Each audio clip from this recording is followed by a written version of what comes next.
Bonjour tout le monde, bienvenue au webinaire 30 minutes pour mieux connaître Net Entreprise, consacré au rôle utilisateur de Net Entreprise. Ce webinaire vous est proposé par le comité Net Entreprise Bretagne. Donc, je me présente, Arnaud Bourdon, pilote du comité Net Entreprise Bretagne et responsable relations entreprises et salariés à la caisse primaire du Finistère. Pour information, les comités régionaux sont constitués des représentants locaux du collectif netentreprise.fr, regroupant l'ensemble des organismes de protection sociale. Ils ont pour objectif d'animer le déploiement de projets ayant trait au portail Net Entreprise et plus généralement à la simplification des démarches des entreprises et collectivités vis-à-vis de la sphère sociale. Donc la présentation d'aujourd'hui durera environ 30 minutes. Elle sera animée par Circe Courche-Guillem, chef de projet DSM à la Mutualité française, et par Didier Kuhn, responsable animation réseau au JPMDS. Jean-Marc Cellier, consultant Cynthia France Assureur, sera notre modérateur. Donc, un chat est à votre disposition pour poser toutes vos questions. À l'issue, un replay sera mis à votre disposition et donnera lieu à l'élaboration d'une foire aux questions issue de vos questions avec des réponses apportées en direct ou en différé. Donc, en fin de présentation, merci de consacrer quelques instants pour compléter le questionnaire. Ça nous permettra notamment d'identifier les autres sujets qui pourraient être intéressants à aborder lors de prochains webinaires. Voilà. Je laisse maintenant la parole à nos deux animateurs pour démarrer la présentation. Merci. Bonjour à tous, merci Arnaud, merci au comité régional Bretagne d'organiser ce webinaire et puis merci à toutes et à tous d'être venus. Effectivement, comme vous le disiez Arnaud, vous avez l'onglet chat sur lequel vous avez tous la gentillesse de nous dire bonjour et vous avez accès aux emojis pour pouvoir faire valoir votre accord ou au contraire votre déception en fonction des sujets qu'on va vous présenter. Et puis, vous avez l'onglet questions. On vous invite à utiliser l'onglet questions parce que du coup, comme vous le disiez Arnaud, on va en répondre à beaucoup, vont trouver une réponse en direct. Et sinon, pour les autres, on les mettra à l'intérieur d'une liste, une FAQ ou un formulaire de questions-réponses auquel vous pourrez accéder après avec les liens qui vous permettront d'accéder au support au fur et à mesure. Le support est téléchargeable dans la petite partie apps avec 3 petits points. C'est un PDF avec les liens hypertextes qui sont accessibles. Donc, je suis Didier Kuhn, je travaille au JPMDS. Et donc, je vais avoir le plaisir de démarrer ce webinaire avec vous, la première partie étant sur la cartographie des services Net Entreprise.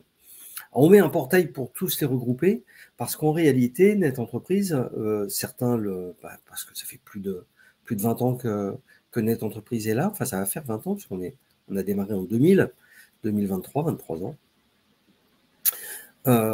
que s'est mis en place un système qui regroupait sur un seul portail des liens pour aller échanger, que ce soit les déclarations, les cotisations ou même dialoguer avec les organismes de protection sociale.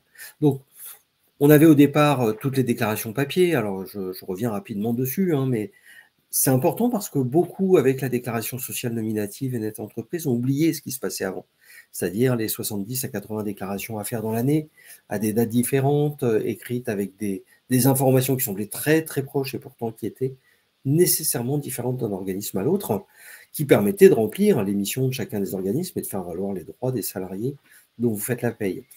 Mais il y avait un grand besoin de simplification. Donc, on a avancé sur ce besoin en étapes. La première, ça a été la création de Net Entreprise, la mise en place des déclarations dématérialisées. Et puis là, on est dans la dématérialisation, la DSN et les projets qui vont suivre. Et du coup, on a mis à disposition cet outil avec une architecture qui est basée sur 2 grands thèmes. Le premier, ce sont des services qui sont développés et intégrés. Ce sont des outils qui sont développés par Net Entreprise sur lesquels nous gérons la création, la maintenance et pour lesquels nous sommes en capacité de répondre aux utilisateurs sur les difficultés qu'ils pourraient rencontrer ou sur les problématiques qu'ils pourraient rencontrer. Et puis, il y a les services accrochés. Et là, c'est l'un des rôles aussi de Net Entreprise, c'est de vous donner facilement un accès aux services des autres organismes. Et autant Net Entreprise et le GIP gèrent l'inscription, la mise à disposition de ce service, autant le contenu et le suivi de ce contenu relèvent directement de l'organisme et c'est auprès d'eux que vous pouvez avoir les contacts. Et puis des services et des outils complémentaires qui sont mis à votre disposition et que vous connaissez pour beaucoup d'entre vous, puisque vous les utilisez régulièrement. Et c'est vrai que le pari de la simplification qu'on mène depuis le début commence à vraiment prendre forme aujourd'hui, quand vous savez que vous pouvez vous déplacer d'un portail à l'autre sans vous réauthentifier, que vous pouvez accéder à des données et surtout que vous pouvez effectivement avoir ce lien entre guillemets humain, puisque derrière les liens que nous vous proposons, il y a les salariés, les agents des organismes de protection sociale. Donc, la cartographie des services, elle est sur cette base de 2 types de services proposés et elle regroupe l'ensemble de la protection sociale à laquelle s'est ajoutée la sphère fiscale avec le prélèvement à la source et puis quelques taxes qui sont proposées. Mais en réalité, et c'est une première aujourd'hui, donc je remercie encore Arnaud Bourdon et les membres des organismes de protection sociale de Bretagne d'avoir tenté, et à vous d'y assister aujourd'hui, ce nouveau type de petits modules sur des sujets bien spécifiques, soit sur l'utilisation de NetEntreprise, on démarre aujourd'hui sur le rôle administrateur déclarant, soit sur d'autres sujets, et ces sujets-là, donc on vous propose de nous les décrire ou de nous les proposer, les demander dans l'onglet questions. Donc, si vous dites, par exemple, je voudrais bien qu'on voit comment fonctionne un compte rendu métier, vous le mettez dans les questions et en fonction du nombre de demandes et de la spécificité de certaines demandes, on renouvellera, si ça vous convient, on renouvellera cette expérience. Alors, le rôle administrateur déclarant, c'est basé quand même sur un constat, c'est que NetEntreprise, c'est une plateforme qui est en constante évolution. Pour certains d'entre vous, vous nous connaissez depuis le début, vous savez bien qu'aujourd'hui, ce que vous voyez à l'écran ne ressemble plus à ce que vous avez pu croiser au départ. Même si on reste le plus accessible possible, on essaye quand même d'être aussi le plus, non pas convivial, mais le plus synthétique, le plus pratique et le plus intuitif à utiliser. Pour utiliser NetEntreprise, on définit 2 rôles, et ce sont ces 2 rôles sur lesquels on va revenir aujourd'hui. Le premier, c'est l'administrateur qui est aussi déclarant. Alors, le premier, parce que de toute façon, le premier intervenant sur NetEntreprise est considéré comme un administrateur. Et puis, les déclarants. Alors, le rôle, il est vraiment essentiel parce que c'est en fonction de ce rôle-là que vont se décliner toutes les possibilités, mais aussi vont se décliner les freins. Parce que vous imaginez bien que entre ce qui est du droit général et puis ce qui est du RGPD, c'est-à-dire le régime de gestion des droits sur les données personnelles, font que ne peuvent accéder à certaines données que ceux qui y sont habilités. Et vous allez pouvoir voir un peu plus tard comment se déclinent justement ces habilitations. Mais du coup, avant de créer un collaborateur, il faut réfléchir au périmètre sur lequel il va intervenir, puisque, comme l'informatique, eh bien, votre collaborateur ne pourra faire que ce à quoi on l'a destiné. Et un des moyens les plus simples d'y accéder, c'est le menu personnalisé qui vous donne la marche à suivre et d'une, savoir quel est l'utilisateur qui se connecte, et puis quel est le rôle qui lui est donné. Là, c'est vraiment du texte, et du coup, je vais me permettre d'en sortir un peu. On décrit les 2 rôles. Le rôle de l'administrateur et le rôle du déclarant. En gros, le rôle de l'administrateur, mais comme son nom l'indique, c'est celui qui administre le compte, donc il fait les inscriptions, déclarations au service, il inscrit et il supprime les déclarants qui vont arriver, il gère les habilitations. Vous allez voir, on va vous expliquer comment ça fonctionne, et vous allez d'un seul coup vous apercevoir que certains petits blocages ou certaines difficultés que vous pourriez rencontrer, finalement, on se retrouve dans un cas qui est assez simple à régler. Ça permet de générer des mots de passe. Ça, c'est une évolution qu'on a faite. Auparavant, le mot de passe, il fallait le redemander, il était envoyé par courrier. C'était lourd, c'était très sécurisé, mais lourd. Du coup, avec la technologie, on arrive à faire de plus en plus simple. Et surtout, ce qui est vraiment important, c'est qu'en DSN, l'administrateur peut consulter tous les retours transmis par les acteurs. Et on bascule sur le rôle du déclarant, le déclarant ne pouvant faire que ce à quoi il a été habilité, Vous avez 2 déclarants dans votre entreprise, il y en a un qui fait la DSN, il part en congé. Malheureusement, le deuxième déclarant ne pourra pas lire les comptes rendus métiers du premier. Pour la bonne et simple raison, c'est que si vous avez donné des rôles et vous avez donné des habilitations différentes à 2 personnes différentes, eh bien c'est sûrement parce que les droits de ces personnes ne doivent pas être identiques et le système ne peut pas automatiquement bypasser, enfin passer au-delà, au-dessus de ce que vous avez décrit. Donc c'est vraiment ce qu'on vous mettait au début, gérer le périmètre de façon à être sûr et certain qu'on va être bien dans ce qui va être possible à utiliser ou pas. Première petite chose, quand on est sur le menu personnalisé, eh bien, il y a déjà un premier moyen pour savoir quel est votre rôle si vous en souvenez plus, si vous êtes administrateur ou déclarant. Si vous êtes administrateur, vous voyez les 3 colonnes, votre tableau de bord et votre espace entreprise. Votre espace entreprise est une colonne que seul l'administrateur peut voir. Si vous êtes déclarant, vous ne pouvez pas voir cet espace et comment s'appelle, pardon. Vous ne pouvez pas voir cette colonne et vous ne pouvez pas mettre les éléments qui sont gérer les habilitations DSN, gérer les déclarations, les établissements, les déclarants, les habilitations. Vous ne pourrez pas le faire. Ça, effectivement, ça renseigne sur le fait que vous n'êtes pas en capacité de le faire, donc vous n'êtes pas administrateur. À ce moment-là, vous allez me répondre que vous êtes bien aise d'apprendre que l'administrateur, ce n'est pas vous, mais vous ne le connaissez pas. Eh bien, il y a un deuxième petit outil qui vous permet de trouver et de contacter l'administrateur. C'est le petit pavé jaune que vous avez à l'entrée de votre portail, votre outil personnalisé. Et vous avez moyen d'identifier, voire en cliquant dessus, contacter, c'est-à-dire envoyer un mail directement à votre administrateur. Alors, on dit administrateur propriétaire, parce que c'est une des petites spécificités. Un administrateur donne des droits à des déclarants. Donc, quelqu'un vous a donné un droit. Cet administrateur est réputé propriétaire de vos droits, puisqu'il vous les a donnés. Si un autre administrateur est nommé dans l'entreprise et qu'il ne partage pas les mêmes droits que le premier, il n'est pas propriétaire de vos droits. Donc, il n'a pas accès à vos données et vous n'êtes pas, vous, quand vous voulez joindre votre administrateur, vous n'avez pas votre administrateur à cet endroit-là. Donc, c'est vraiment la seule spécificité par rapport au rôle d'administrateur et ce nom que l'on rajoute de administrateur propriétaire. Pour la partie suivante, j'ai le plaisir de laisser la parole à notre collègue Circe Couch-Guilhem, qui est chef de projet DSN à la Mutualité française, et je coupe ma caméra. Merci Didier. Bonjour à toutes et à tous. Donc moi, je vais vous proposer un focus sur finalement le pas à pas concernant la gestion des déclarants, la gestion des déclarations et la gestion des habilitations. Donc on va rentrer un peu dans le pratico-pratique finalement de ce que Didier a pu vous présenter juste avant. Donc comme il a insisté sur ce point, seul l'administrateur a donc la possibilité de créer ou de supprimer un déclarant. Donc on vous propose ici un pas à pas pour ce faire.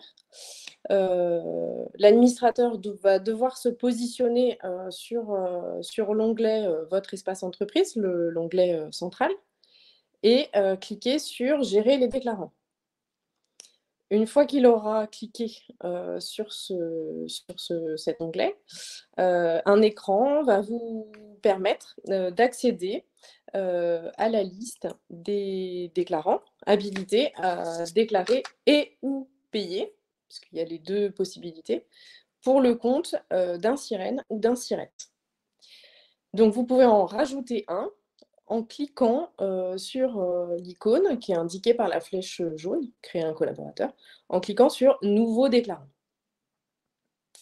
À partir de là, on va vous demander de renseigner les principales données de contact de la personne.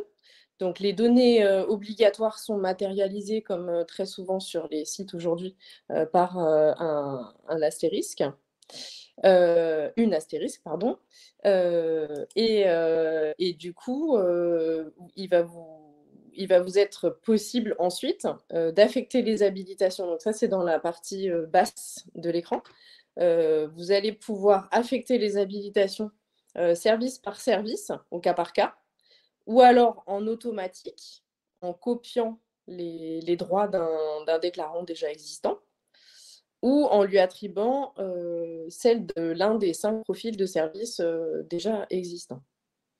Donc, tous les éléments de connexion, bien sûr, seront transmis à l'utilisateur par mail, et donc il pourra ensuite accéder à son compte. Donc, sur la page précédente, donc on pouvait... Non, c'était parfait. Pardon, excusez-moi. Donc, sachant qu'on est sur la page précédente, gérer un déclarant, là où vous pouvez ajouter un déclarant, vous avez aussi la possibilité de supprimer un ou plusieurs comptes déclarants. C'est nécessaire particulièrement lorsque les collaborateurs concernés quittent l'entreprise. Donc, soit pour une retraite, soit dans le cadre d'une fin de contrat. C'est très important à ce moment-là qu'il n'y ait pas des anciens collaborateurs qui peuvent continuer à accéder au compte entreprise d'un sirène ou d'un sirette qu'il déclarait précédemment. Donc, il faudra se positionner sur le déclarant concerné et puis cliquer, comme on vous l'indique sur l'impression d'écran, sur la corbeille pour supprimer le collaborateur. À ce moment-là, il sera possible, comme c'est indiqué sur la slide, de conserver les droits déclaratifs en transférant les droits d'un déclarant vers un autre. Ce que ça suppose en revanche, c'est que l'autre déclarant soit déjà identifié sur la plateforme. Vous ne pouvez pas créer le déclarant à partir de cette manipulation. Il faut qu'il soit précédemment déclarant pour qu'on lui copie, qu'on lui transfère les droits du déclarant qu'on va supprimer. On passe à la partie gestion des déclarations. Donc, c'est encore une fois un pas à pas, on est exactement sur le même principe. Donc là, on retrouve notre menu personnalisé pour gérer les déclarations dans l'onglet « Votre espace entreprise » qui est propre à l'administrateur, comme l'a répété à l'envie Didier tout à l'heure. Donc, l'objectif, ça va être de sélectionner ici les déclarations qui peuvent être transmises par les déclarants pour le portefeuille. Donc là, vous voyez sur l'écran qui est visible, vous allez pouvoir cliquer sur la ligne pour déplier le menu, puis sur la pile de feuilles. À partir de ce moment-là, vous allez arriver sur cet écran et vous allez pouvoir sélectionner parmi les déclarations qui sont listées sur l'écran à gauche, soit grâce aux boutons flèches, les petits boutons bleus que vous avez au niveau central, soit en effectuant un glisser-déposer dans la fenêtre de droite et valider. Donc, vous sélectionnez les déclarations disponibles, vous les passez en glissant-déposant ou en cliquant sur les flèches dans l'écran de droite et vous n'oubliez pas de valider pour que ce soit effectif. Sur la partie gestion des habilitations, donc on va retrouver le même écran que tout à l'heure, mais on va là faire un focus sur la partie gestion des habilitations. C'est donc bien, encore une fois, hein, l'administrateur qui a la main sur ces habilitations. Donc, vous allez passer par cet écran de recherche qui va vous permettre de filtrer les résultats grâce à un certain nombre, à certains critères de sélection. Ça allait un petit peu vite, mais bon, globalement, vous allez pouvoir chercher par sirette. Si on peut revenir à la slide juste précédente. Merci. Donc, vous allez pouvoir filtrer, rechercher par sirette, par déclarant et par service. Voilà, à partir de ce moment-là, ça va vous permettre d'avoir une recherche un peu plus resserrée. Et donc, vous allez pouvoir, fonction des habilitations, du coup, en résultat, donc là, on va passer sur la 3e slide de la gestion des habilitations, merci. Vous allez pouvoir ajouter ou supprimer des habilitations. Vous allez voir que ça se fait très simplement, puisqu'il suffit de cocher ou de décocher des cases en fonction des services et des déclarants. Donc, vous voyez bien donc dans l'encadré rouge les habilitations pour déclarer et des habilitations pour payer. Donc, vous pouvez avoir soit l'une, soit l'autre, soit les deux. Enfin, donner soit l'une, soit l'autre, soit les deux. Un collaborateur peut très bien déclarer et payer, ou seulement déclarer, ou seulement payer. Et il faudra bien penser, là ça ne se voit pas sur cet écran, mais en scrollant sur la page, vous allez trouver un bouton qui va vous permettre de valider. Et donc, il faudra bien cliquer sur ce bouton pour que la gestion des habilitations que vous avez indiquées soit effective. Et je laisse la main à Didier pour la suite et vous présenter la gestion adaptée aux grands déclarants. Merci Circe, j'arrivais pas à recliquer sur tous les boutons à la fois, donc je suis désolé. Merci beaucoup pour beaucoup de nos auditeurs ce midi. Effectivement, la proposition qui est faite de décliner en pas à pas va répondre à pas mal des questions qui sont posées et pour lesquelles on va garder 1 à 2 minutes à la fin de la présentation. Moi, je vais très vite passer sur quelque chose qui va effectivement répondre à cette demande, puisqu'on a quelques questions sur le coût des déclarants, plus de 500 personnes ou autres. On dit une gestion simplifiée, elle est simplifiée à partir du moment où on se pose ces 3 cas. C'est simplifié dans le cadre de l'arrivée d'un collaborateur, du départ ou de l'ajout d'un SIRET, puisqu'on se retrouve avec des portefeuilles dans lesquels on peut rajouter des SIRET. L'arrivée d'un collaborateur, et je vous dis, ça va répondre à pas mal de questions qui ont été posées. Ça illustre aussi ce que vous a décrit Circe juste avant. On va commencer par se demander quelles actions il devra effectuer, sur quel périmètre, c'est-à-dire auprès de qui, et puis surtout s'il s'agit d'un remplacement. Il y a pas mal de questions, hein, vous posez pas mal de questions sur le remplacement. Le remplacement, c'est vraiment avant, et ça répond en partie à quelques-unes de vos questions, avant de transférer, bien évidemment, avant d'avoir fermé, il faut avoir créé le nouveau. Circe, vous le précisez en vous disant, mais ça, on fait qu'une transmission d'un déclarant à l'autre, il faut que les deux soient existants. Et surtout, ne fermez jamais, et c'est le cadre le cas du départ d'un collaborateur, ne fermez jamais, au niveau de Net Entreprise, l'accès et les éléments d'accès d'un déclarant, d'un collaborateur, sans les avoir transférés à un autre. Parce que, à partir du moment où vous fermez un collaborateur, eh bien, vous fermez tous les droits qui sont afférents, vous fermez les enregistrements qui ont été faits sur l'ancienneté, vous fermez les différents travaux qui ont été menés. Par contre, la question, c'est est-ce que c'est quelqu'un qui reste dans l'entreprise ou est-ce qu'il faut bloquer son compte? Si oui, est-ce que ça a été fait? Est-ce que c'est tout son périmètre qui doit être transféré ou seulement quelques-uns? Et puis, est-ce que les historiques ont bien été enregistrés? Puisque je vous rappelle que dans le cadre, par exemple, de la DSN, la responsabilité de l'archivage au-delà de 3 mois est à la main du déclarant. Et puis, pour ajouter un SIRET, on se pose la question que finalement, ce client ou cet établissement, quelle déclaration va-t-il transmettre? Qui va être en charge de s'occuper de ce SIRET? Et puis, est-ce qu'il doit y avoir d'autres SIRET qui vont se rajouter? Alors, je ne vais pas vous refaire ce qui a déjà été très bien fait par Circe. Là, vous le voyez simplement sur d'autres modalités d'écran, simplement pour vous dire que pour ce qui est des grands déclarants, il y a des modalités de mise en place, que ça soit de création, que ça soit de modification, que ça soit de transfert.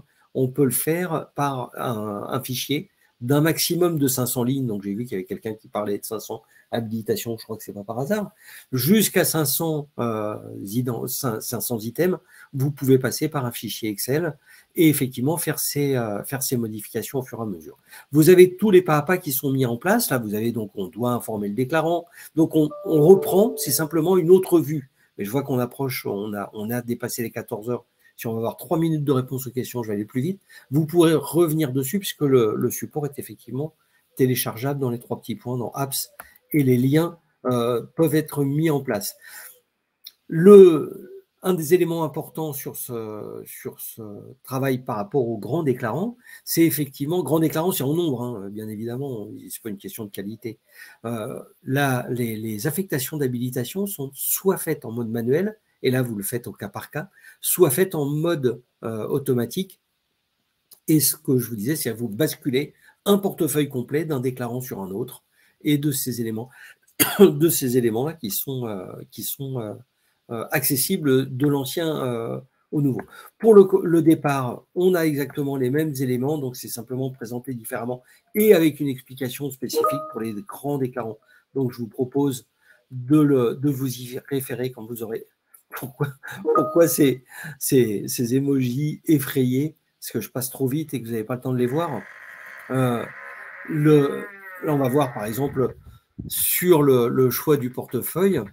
Ah, vous voyez, alors attendez, parce que là, dans les questions, dans le chat, monte effectivement le fait que vous ne voyez pas le lien. Donc, normalement, dans Apps, 3 petits points, vous avez accès à partage de fichiers. Partage de fichiers, vous pouvez télécharger le PDF 30 minutes pour. Si vous ne l'avez pas, vous allez avoir, dès qu'on aura fini le webinaire, vous aurez un petit nuage qui va apparaître, vous pourrez télécharger le replay du webinaire et bien évidemment accéder au support qui va y être accessible aussi. C'est peut-être dû malheureusement à l'outil que vous utilisez pour vous connecter sur ça. Sur le choix du portefeuille, c'est effectivement quelque chose qui est accessible pour les grands déclarants et pas pour les déclarants les plus communs, enfin les plus simples, mais bien évidemment, on peut avoir cette gestion par portefeuille et en créant des portefeuilles qui sont à l'image de la gestion de votre cabinet, mais pas seulement des cabinets comptables, hein, parce que dans les grands déclarants, chez les tiers déclarants, il y a aussi les holdings qui déclarent pour des établissements, il y a aussi des établissements qui déclarent pour un autre établissement. En gros, chez nous, un tiers déclarant, c'est un SIRAN qui déclare pour un autre SIRAN. Et donc, on a mis à disposition quelques facilités qui permettent de ne pas, si c'est ce que je vous souhaite, vous avez plusieurs centaines, voire plusieurs milliers de clients, vous n'ayez pas à faire plusieurs milliers de fois la même action, mais qu'on puisse le faire pour vous et gérer effectivement entièrement des éléments. La partie qui éventuellement peut vous intéresser, c'est les supports que vous met à disposition des entreprises. Et vous avez les 3 premiers liens qui sont des liens hypertextes qui vous emmènent sur les supports qui sont en place. Un lien que je vous invite à privilégier qui s'appelle Contacter Net Entreprise parce que ça permet de nous contacter par le biais d'un formulaire de contact. Dans ce formulaire, on vous pose des questions et on vous demande de préciser ce dont on a besoin pour effectivement pouvoir répondre à votre question. Et puis, en dernier recours, le téléphone, mais ça vous donnera dans beaucoup de cas l'occasion de nous rappeler en disant mais c'est pas possible, j'essaie de vous joindre, c'est long, j'attends longtemps. Ben oui, parce que plus il y a de monde qui appelle et plus c'est long malheureusement. Arnaud, vous avez une série de sondages auxquels on vous demande de répondre. Merci de prendre le temps de le faire et je laisse la parole à Arnaud, l'animateur du comité régional Bretagne.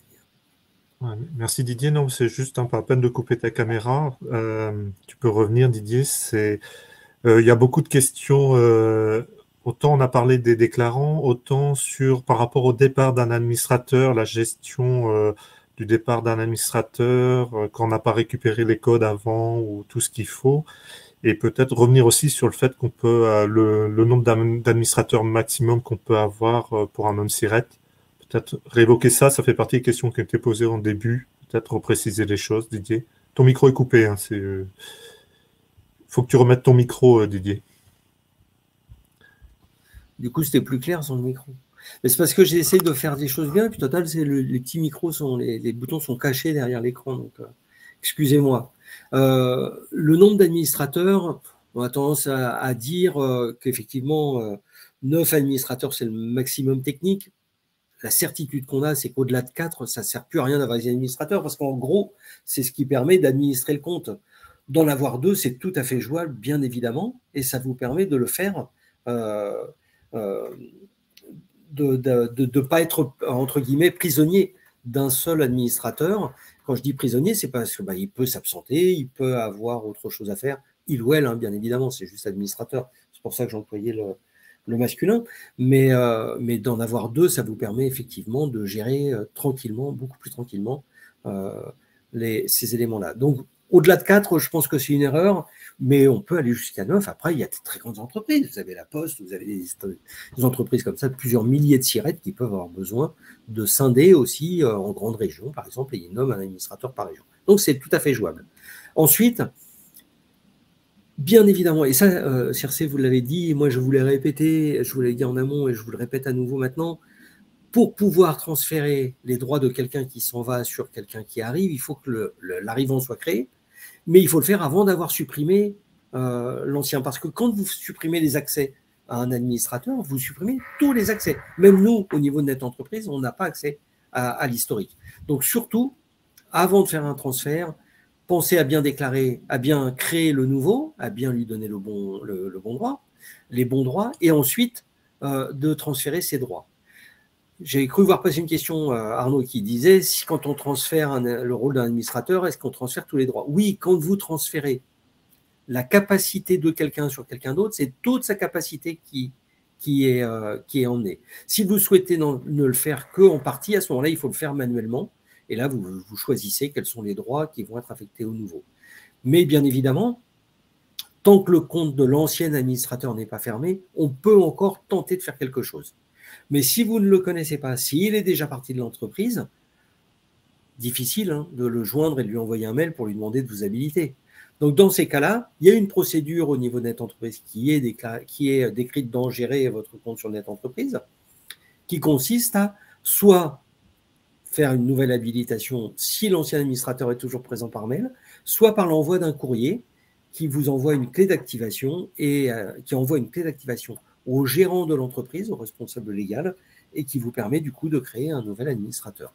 Et puis si on est dans une période extrêmement proche d'une échéance et qu'il n'est pas question de vous mettre en danger avec des procédures administratives qui seraient peut-être trop longues, bien évidemment, je vous invite à prendre contact avec cette entreprise en urgence pour qu'on essaye de voir par quelle méthode on peut le faire mieux. Tu peux me poser des questions plus courtes si tu veux, Arnaud, parce que là, du coup, je suis long dans mes réponses, mais je digresse à chaque fois. Une autre question intéressante, c'est la bascule de déclarant à administrateur. Ah, oui. Alors, en réalité, ce ne sont pas des poupées russes. C'est une arborescence. L'arborescence, elle est avec un droit d'entrée pour l'administrateur qui ensuite diffuse sur les déclarants. Donc, si on se retrouve tout en haut à gauche, on a perdu, je fais mes dessins, non, je fais n'importe quoi avec mes mains. Quand on est tout en haut à gauche, on n'a pas accès aux autres déclarations ou aux autres droits que l'administrateur a lui donné à d'autres personnes ou pour d'autres déclarations. Donc, c'est compliqué de basculer un déclarant en administrateur. Il est plus simple de recréer un nouvel administrateur et de basculer les droits. Ou alors, de définir que le déclarant que l'on a créé auparavant devient administrateur, mais ça veut dire qu'il doit être modifié, mais pour être modifié, il ne peut être modifié que par l'ancien administrateur. Et là, si on se pose la question, c'est que l'ancien administrateur n'est plus là. Donc, en gros, surtout, par contre, ne fermez pas le compte du déclarant avant d'avoir réglé le problème de la création du nouveau compte administrateur, parce que sinon, vous allez perdre l'historique et les droits du déclarant que vous voulez basculer en administrateur. Donc, ça aurait été une poupée russe, oui, il suffisait d'enlever la petite coquille, et puis finalement, ça élargit, et le déclarant devient administrateur. Mais non, ce n'est pas aussi simple que ça, c'est vraiment un système d'habilitation qu'il faut combler. Pour ça, le formulaire de contact vous permet d'avoir une réponse extrêmement rapide, voire même peut-être, parce que ça peut être aussi un cas particulier, un accompagnement, parce que dans ce qu'on vous propose en MOOC ou en outil de pas à pas, il n'y aurait pas la réponse qui pourrait vous aider.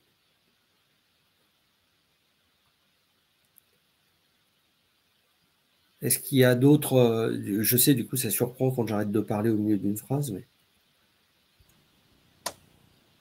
Est-ce qu'il y a d'autres questions? C'était les questions principales. De toute façon, on va vous laisser ouvert quand même le chat quelques minutes si vous avez d'autres questions à poser. Et ça nous permettra d'alimenter notre foire aux questions. Et on vous mettra à disposition le replay du webinaire. Donc, n'hésitez pas aussi à proposer d'autres sujets. J'en ai vu quelques-uns, donc on les reprendra pour des prochaines fois. Et on travaillera sur tous ces sujets-là. pour la suite. Donc, il nous reste à vous remercier de votre participation.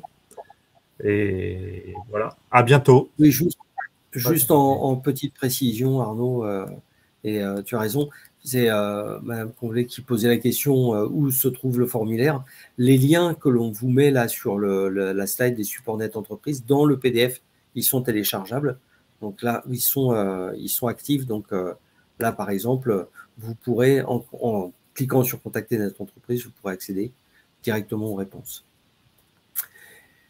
Et Madame Barbier, donc effectivement, vous avez, alors oui, on crée un administrateur, non pas de la même façon qu'un déclarant, parce que l'administrateur doit être validé, alors que le déclarant, comme il a un administrateur qui le crée et qui lui donne les droits, c'est faisable. Pour la création d'un administrateur, il y a une procédure qui est un tout petit peu plus longue, surtout s'il y a déjà un administrateur présent, mais qui est parti, qui n'a plus de lien, mais c'est réglé relativement facilement. Vous avez toutes les informations accessibles derrière les liens hypertextes de ce support. Excuse-moi Arnaud, mais sur très bien. un simple complément. Et surtout, n'hésitez pas à utiliser donc le formulaire contact. Il n'y a pas de questions bêtes, il n'y a pas de questions basiques. Il ne faut pas que vous restiez avec une problématique qui vous empêche d'utiliser normalement Net Entreprise alors qu'on est censé vous simplifier la vie, et vous avez l'ensemble des organismes de protection sociale qui sont aussi à votre disposition pour vous accompagner et vous aider sur cette mise à disposition d'informations. J'espère à mon tour que ce webinaire et ce format-là très court, peut-être un peu frustrant, vous convient, que vous avez fait des propositions d'autres sujets. Je vous rappelle que vous avez un replay qui est accessible dès qu'on va cliquer sur fin, que vous pourrez le reprendre. Et j'ai la question qui tue de Madame Colloque de Neuve, qui dit « Quand l'entreprise contacte Net, quel est le délai de réponse ?» Eh bien, comme dans le célèbre sketch, j'aurais tendance à vous répondre un certain temps, mais non, on essaie de faire le maximum pour répondre rapidement sur les questions simples et les mises à disposition d'informations. C'est fait dans les 24 heures, quelquefois même c'est fait en automatique, et puis par téléphone quand c'est vraiment très simple, c'est immédiatement. Mais je rigole justement, je profitais pour répondre en direct, Agnès, non pas parce que c'était embêtant, mais parce que justement, oui, c'est important de savoir qu'il y a des humains derrière ces outils et qu'on peut les joindre. Je vous souhaite une très belle fin d'après-midi. Un grand merci au comité régional breton qui a donc initié ces rendez-vous, et en espérant vous retrouver rapidement sur d'autres sujets.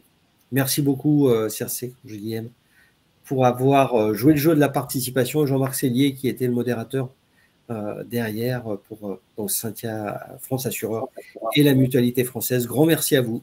Merci. Merci à vous. Bon après-midi. Bon après-midi à tous. Bon après-midi. Au revoir.